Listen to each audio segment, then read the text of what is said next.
Здравейте, знам, че много време не съм качал нов клип. Ето ви един. Ако сте Пинокио и не знаете как да сте истинско момче, ами ето няколко примера какво е да си на истинско момче. Златите момчета.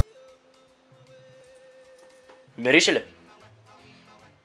Имаш ли дезодорант? Значи си готов. Златите момчета. Миришат ли? Имаш ли дезодорант? Не, брат, не си заслужава. Вземи чисти. Златите момчета. Имам спор. То никой не гледа. Дай го насам. Златите момчета.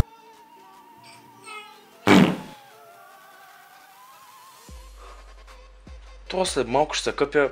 Няма смисъл. Златите момчета.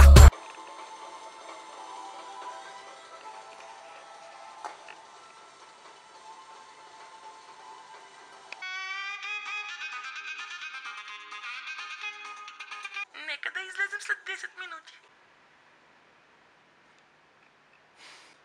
Не мога. Трябва да къпя кучето. Ай, чао.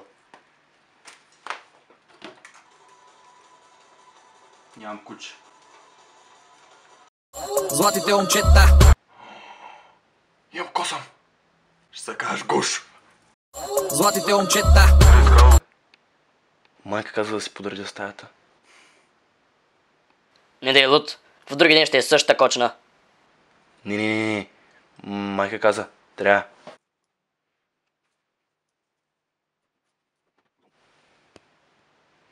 Чичковите червети, чичко. Фак! Казах ти. Златите момчета. Живота е супер несправедлив. Не противоконституционните, не противоконституционните. Мамо, може петля? Не. Живота е супер несправедлив.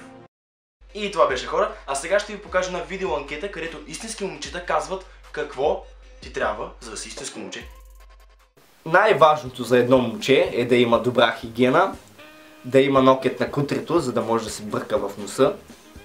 Най-важното за едно истинско момче е да прави много секс. Трябва да имаш карти на Наруто. Какво да ви кажа? Да си истинско момче, по принцип, не е лесно. Обаче всъщност не е и трудно. Айтачи на двойка диамант. Няма значение дали ще е с момче или момиче, важното е да е секс. Ти ще си мисля, че е момиче. И момчетата трябва да имат опции, затова се оставя и на другия пръст, за да може и сменяш. Трябва също да имате PlayStation 4. Ако не сте правили мисионерската, то ли вие не сте истинско момче. Истински също да прави да не обичаш жените и да ги обиждаш и да ги биеш. Истински те прави да пушиш, да се дрогираш и да си супер в крак с модата. Ако не знаеш кой е Уиз Халифа и не пушиш трева, не си истински. Ама аз го правя, съм истински. И момичета. Това вече не е фактор. Трябва повече. Мразим косми. Така че ако си момиче, трябва да се обезкосмена навсякъде. Глава, ръце, крака, всичко. И да имате супер яките игри за него. GTA 5, Ratchet Clank, Battlefield 3, God of War 3, тройката е много важна. Но минимум е бе, брат. Брат, важното да е без според мен и да си истински. Това е важното. Важното да си истински е важното да си истински. И брат, и да е без истински момче. Minecraft, защото на компютъра не стига. Трябва на PlayStation да се играе, това е ясно. Вие нямате време за социален живот, вие не излезете с момичета, играете на игри. Значи, евентуално е позволено.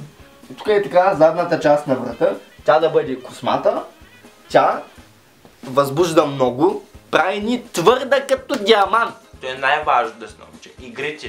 Игрите, момче! Брат, не стана смешно. И това беше целият екип. Благодаря, че гледахте и може да го харесате, да го споделите, да се абонирате за мен. Искам много да благодаря на всичките ми приятели, които участваха, както така и на Цуро. Ако не сте се абонирали за него, what the fuck? Абонирайте се! Чао!